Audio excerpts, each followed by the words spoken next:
December 4th, 1872. In the middle of the Atlantic Ocean, about 6 miles from the Azores, a ship is drifting strangely, almost drunkenly, before the wind. Its sails are half set, its wheel unmanned. Another ship approaches, signals, gets no answer. Sailors who board find not a single person. No captain, no crew, no captain's wife or 2-year-old daughter. No one, but the ship hasn't sunk. It hasn't burned. The cargo is untouched. In the cabins, the captain's sword is still in its place, the crew's personal belongings still on their shelves. Even a sewing machine's oil bottle stands upright, undisturbed, as if everyone had vanished into thin air. This ship's name is Mary Celeste, and for more than 150 years, humanity has been searching for the answer to one question. What really happened aboard that ship that morning? In this video, I won't just tell you a mysterious story. I'll lay out, one by one, the court records, the captain's last letters, the forensic examinations, the official investigation reports, and the fake confessions that distorted this case for 150 years. Because what makes Mary Celeste so enduring isn't the absence of a single explanation, it's that every one of the dozens of explanations proposed has stumbled at some point. Stay till the end, because the real story of this ship is far more complex and far more human than the legend everyone knows. The ship's birth. The start of a curse. The story doesn't start in 1872, but in 1861. In Canada's Nova Scotia region, on the shore of the Bay of Fundy, in the small village of Spencer's Island, there's a shipyard. The 2-masted brigantine built here doesn't yet bear the name Mary Celeste. It's called Amazon. It launches on May 18, 1861, but this ship's fate is strangely disrupted from its very first voyage. Its first captain, Robert McClellan, falls ill while the ship is still taking on cargo and dies shortly after. The fact that the ship loses a captain in its very first days at sea becomes the first brick in what will later become the cursed ship narrative. In the following years, the ship changes hands, has accidents. Once it strikes fishing equipment, another time it sinks another vessel in the English Channel.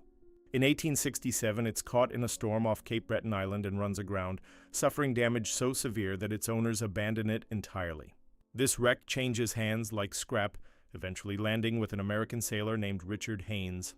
Haynes buys the ship for $1,750, spends another $8,025 repairing it, and in 1868 registers it under the American flag with a new name, Mary Celeste.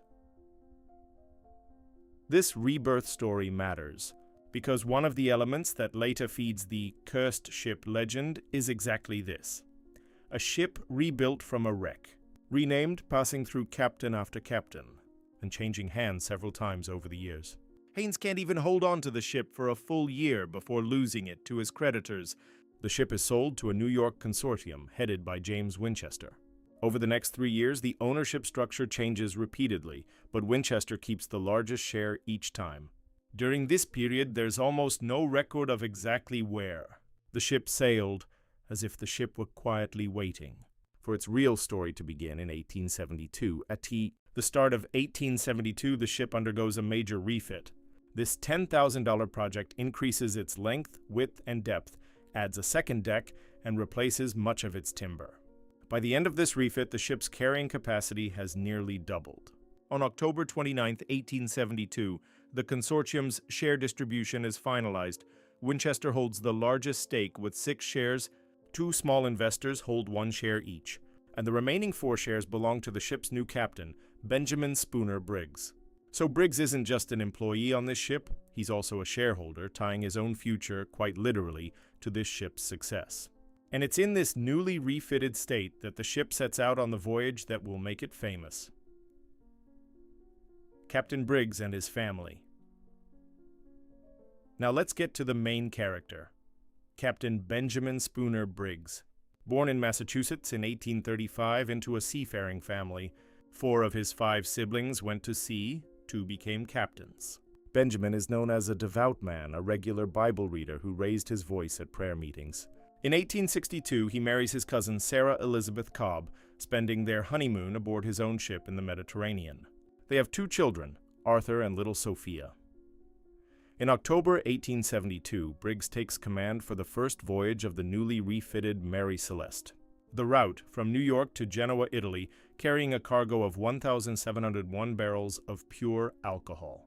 And here he makes a striking decision. He brings his wife Sarah and their 2-year-old daughter Sophia aboard. He leaves his school-age son Arthur behind with his grandmother. This detail matters, because it collides with "the captain abandoned everything to save his family," or "the captain vanished on purpose" theory you'll hear later. If a father is orchestrating a planned disappearance, why leave his son behind while dragging his wife and infant daughter straight into danger? Briggs also chooses his crew carefully. First mate Albert Richardson is a relative of one of the ship's owners and has worked with Briggs before, a trusted name. Second mate Andrew Gilling, around 25, of Danish origin. Steward Edward Head, newly married, hired on a reference. The remaining 4 hands are German sailors from the Frisian Islands, brothers Volkert and Bos Lorenzen, Arian Martens, and Gottlieb Gaudschal. Later, they'd be described as calm, first-rate sailors. So we don't have a crew profile of troublemakers likely to mutiny. Quite the opposite. An experienced team the captain personally trusted and chose. On November 3rd, Briggs writes his last letter to his mother. "Our vessel is in beautiful trim, and I hope we shall have a fine passage." On the morning of November 5th, Mary Celeste leaves the port of New York, anchoring off Staten Island because of uncertain weather. During this wait, Sarah writes her last letter to her mother-in-law, passing on messages for her son Arthur. 2 days later, the weather clears, and the ship heads out into the Atlantic. This is the last recorded trace of the family and crew. The ghost ship is found. Around the same time, another Canadian brigantine, the Dei Gratia, is waiting in the port of Hoboken. Its captain is David Morehouse, its first mate Oliver Devoe, both experienced, respected sailors from Nova Scotia. 8 days after Mary Celeste, the Dei Gratia sets out on roughly the same route toward Genoa. On the afternoon of December 4th, 1872, around 1 o'clock, as the Dei Gratia is sailing somewhere between the Azores and the Portuguese coast, the helmsman spots a ship moving strangely in the distance. Its sails are ragged, its course erratic. Captain Morehouse signals and no answer. No one visible on deck. Devoe and second mate John Wright row over in a small boat, and from the name on the stern realize it's Mary Celeste. What they find when they board is the scene that's been debated for 150 years. The sails are partly set but in poor condition, some completely gone. Ropes hang loose over the sides of the deck. The main hatch is securely closed, but the forward and aft hatch covers are open, set aside on the deck. The ship's only lifeboat, a small yawl, is missing. It normally sat lashed atop the main hatch. The binnacle housing the compass has been knocked out of place, its glass broken. There's about a meter of water in the hold. Worrying for a ship this size, but not enough to cause panic. On deck, an improvised sounding rod used to measure water depth has been left behind. The last entry in the captain's logbook was made at 8 in the morning on November 25th, 9 days before the ship was found. The last recorded position is off Santa Maria Island in the Azores, roughly 740 kilometers from where the ship was actually found. So this ship traveled hundreds of kilometers on its own for 9 days with not a single soul aboard. The cabins are wet and disordered, but this is from water entering through doors and skylights. There's no sign of violence. In Briggs's cabin, personal belongings remain, along with a sheathed sword. But most of the ship's papers and the captain's navigational instruments are missing. The evidence points not to panic, but to an orderly evacuation. Everyone boarded the lifeboat and left. Morehouse decides to bring the ship to Gibraltar, 100 kilometers away. Under maritime law, a salvor can claim a share of the value of the rescued ship and cargo. He splits his crew, sending Devoe and 2 experienced hands aboard Mary Celeste. Both ships, seriously undermanned, slowly make their way to Gibraltar. Court in Gibraltar, one man's obsession. On December 17, 1872, the salvage court opens in Gibraltar. The man leading the case is Frederick Solly Flood, the Attorney General of Gibraltar. And here comes one of the story's most decisive turning points. From the very first testimonies, Flood becomes utterly convinced a murder was committed. A historian of the period would later describe him in terms sharp enough to say his conceit and self-regard were out of all proportion to his intelligence. On Flood's orders, the ship undergoes a detailed examination with a diver on December 23rd. The inspector finds cuts on both sides of the bow and believes they were made with a sharp instrument.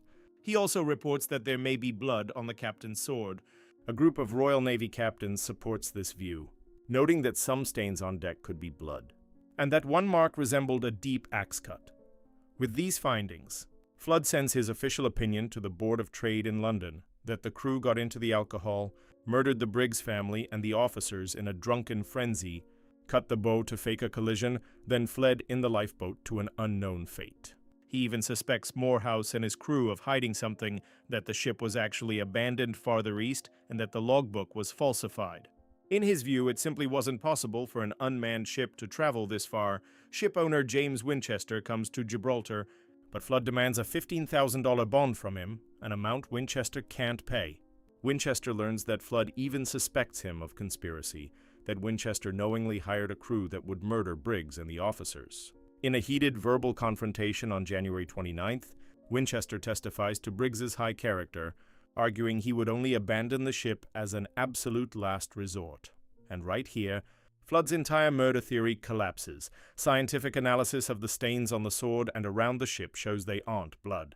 Then a U.S. Navy captain, assigned by the American consul in Gibraltar, reports that the marks on the bow were caused not by human hands, but by the natural action of the sea.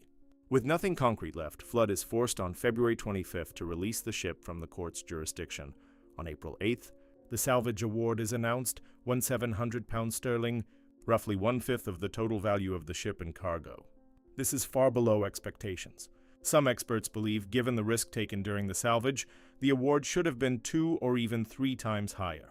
The presiding judge's closing remarks carry an implicit accusation against Morehouse, and this leaves his name shadowed in public memory forever, despite there being no concrete evidence against him.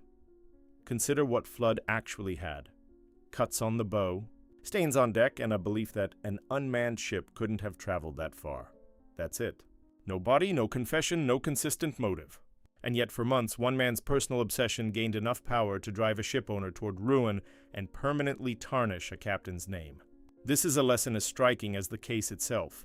Sometimes the person trying to solve a mystery becomes as much a part of the story as the mystery itself. If these details surprise you the way they surprised me, things get even more interesting as the video continues, because once the court closed without proving murder, it wasn't only journalists and writers who rushed to fill the gap.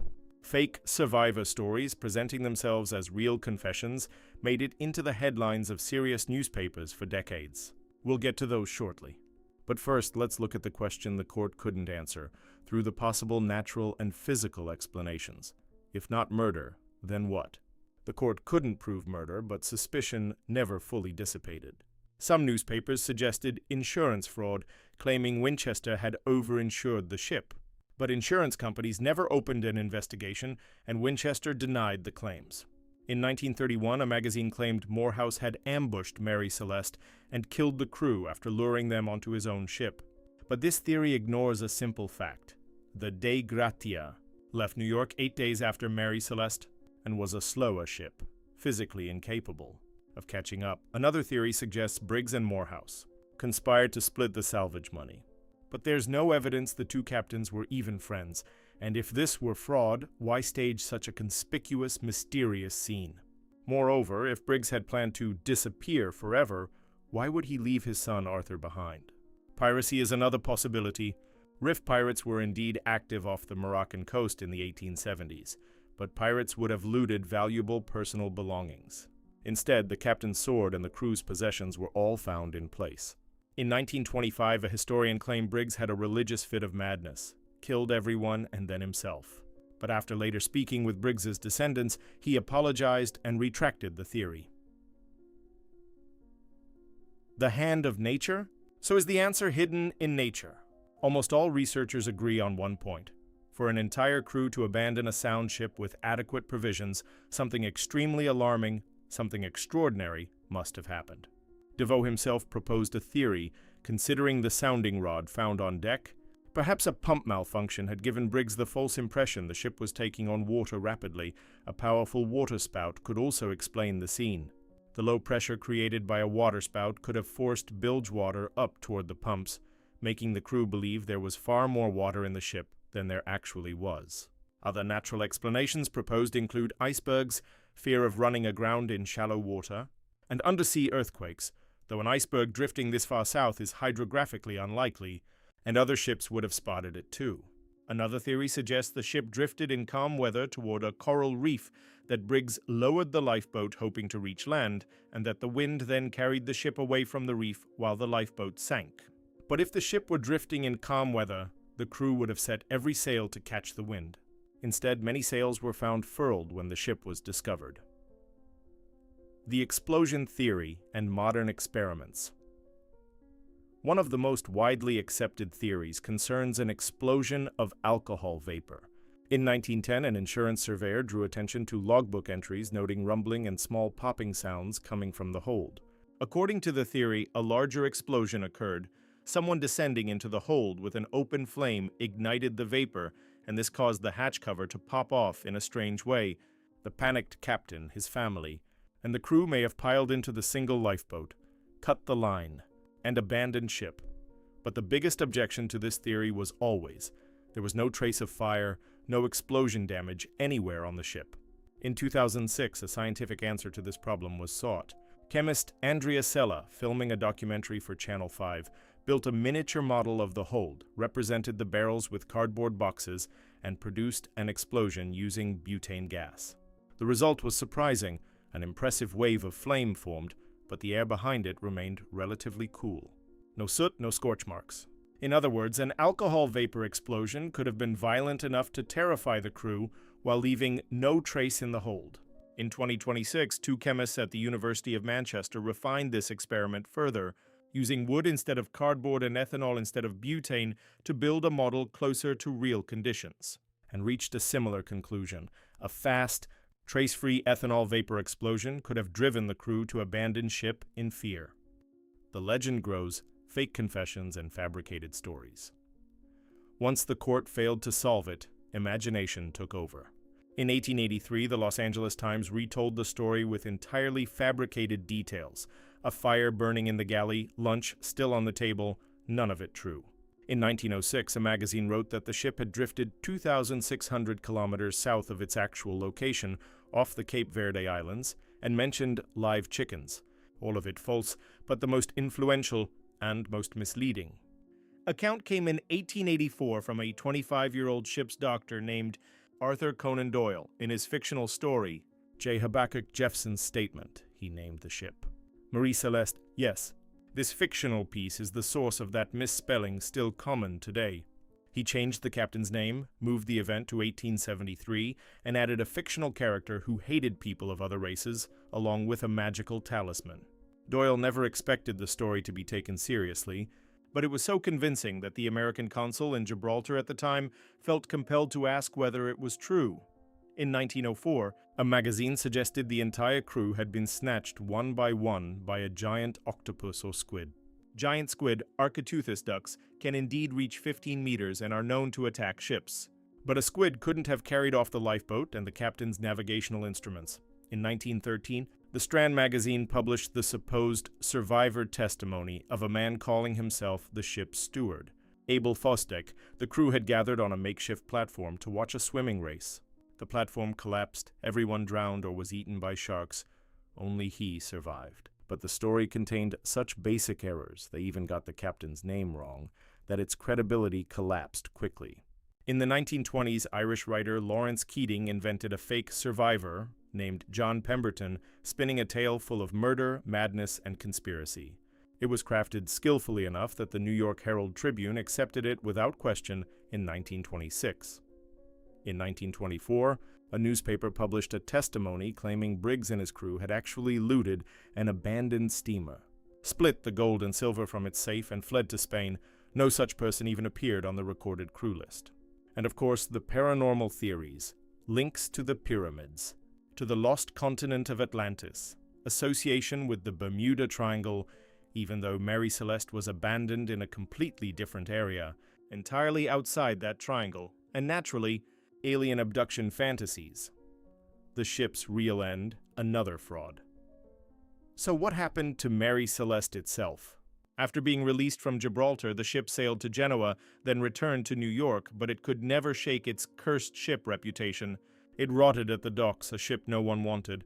It changed hands, continued losing money on routes to the West Indies and the Indian Ocean. In 1879, yet another captain died of illness on St. Helena Island. The early death of this third captain further reinforced the cursed ship legend, and the ship finally meets its own fate. In November 1884, new Captain Gilman Parker, conspiring with a group of Boston merchants, loads the ship with an almost worthless cargo, lists it on the manifest as highly valuable, and insures the ship for $30,000. On January 3, 1885, off Haiti, he deliberately runs the ship onto a well-known coral reef, the Rochalois bank smashing the hull to pieces. He and the crew row ashore, sell the salvageable cargo to the American consul for $500, and file the insurance claim, but when the consul realizes the cargo he bought is nearly worthless, the truth comes out. They're tried in Boston in July 1885. The jury can't reach a verdict on the conspiracy charge, and the case is settled. Though Parker isn't found guilty, his professional reputation is utterly destroyed, and he dies in poverty 3 months later. One of his partners goes mad, another commits suicide, as if the ship, even after its own sinking, kept catching up with those who wronged it. In 2001, renowned underwater explorer Clive Cussler's team found a wreck buried in the Rochalois Reef and announced it might be Mary Celeste. Initial tests were promising, but later, dendrochronological tree ring, the analysis showed the wreck's timber came from trees still growing around 1894, a decade after Mary Celeste sank. So the wreck they found wasn't the ship they were looking for. The real remains of Mary Celeste are still lost somewhere among the reef's coral legacy. It haunted us even after sinking. The strange thing about Mary Celeste is this: it isn't the only ship ever found strangely abandoned at sea. Maritime historian Rupert Gould recorded other ships found similarly crewless between 1840 and 1855, but none of them stuck in public memory the way Mary Celeste did. Maybe it's because of the odd harmony in the name. Mary Celeste already sounds mysterious, almost poetic. Or maybe it's because Conan Doyle's fiction, even with its misspelling, carved this name into literary history. An interesting parallel occurred in the 20th century, too. In October 1955, the MV Joyita, a 70-ton motor vessel sailing between Samoa and Tokelau, vanished with 25 people aboard. A month later, the ship was found drifting and abandoned, 970 kilometers off its course. No one was aboard, none of them were ever seen again, and even an official inquiry commission couldn't find a satisfying explanation. One of the leading historians of the case described it as a maritime mystery of truly Mary Celeste proportions. So this isn't a one-off anomaly. It's almost a kind of question the sea occasionally poses to humanity. The Mary Celeste story inspired 2 radio plays in the 1930s, a stage adaptation in 1949, and countless novels. In 1935, Hammer Film Productions made The Mystery of the Mary Celeste, starring Bela Lugosi, released in America as Phantom Ship. It was a commercial failure, but is still worth watching today as a period piece. A short film made in 1938 dramatized many explanations, including mutiny, fear of explosion, and supernatural theories. In 2007, the Smithsonian Channel released a documentary revisiting the case. Without reaching a definitive conclusion, it focused on the possibility of a clogged pump and instrument failure. According to this theory, the ship had previously carried coal, and coal dust may have damaged the pump system. The pump was found dismantled on deck, suggesting the crew was likely trying to repair it. It was also suggested that the captain's chronometer may have been faulty, meaning Briggs might have believed he was near Santa Maria Island when he was actually 190 kilometers further west. Today, in Spencer's Island, where the ship was built, a monument and an outdoor cinema shaped like a ship's hull keep alive the memory of Mary Celeste and its lost crew. Gibraltar and the Maldives have even issued postage stamps about the case. On one of them, the ship's name is again mistakenly printed as Mary Celeste, so even an error found its way onto an official government stamp. This may be the single most striking detail summarizing this story's power. Closing.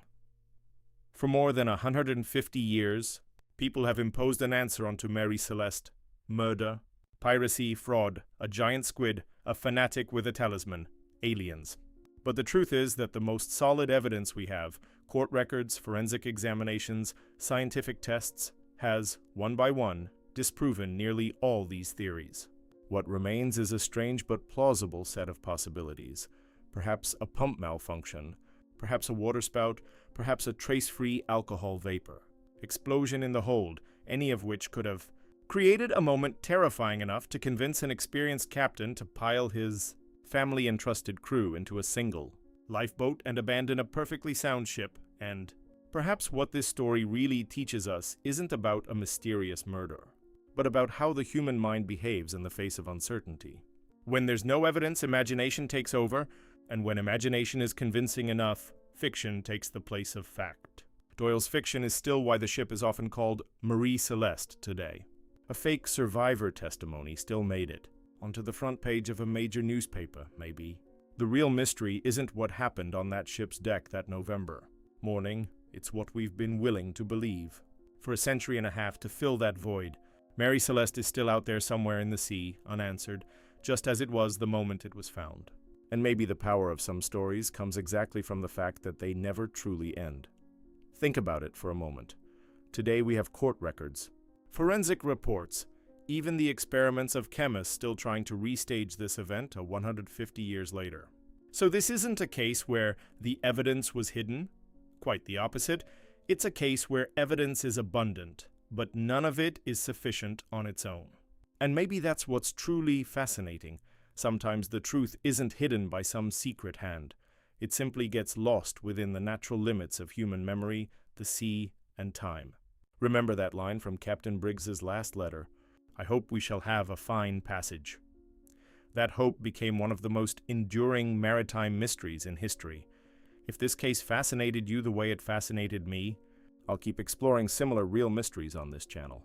Let me know in the comments what you think really happened on that ship. Which theory makes the most sense to you? See you in the next video.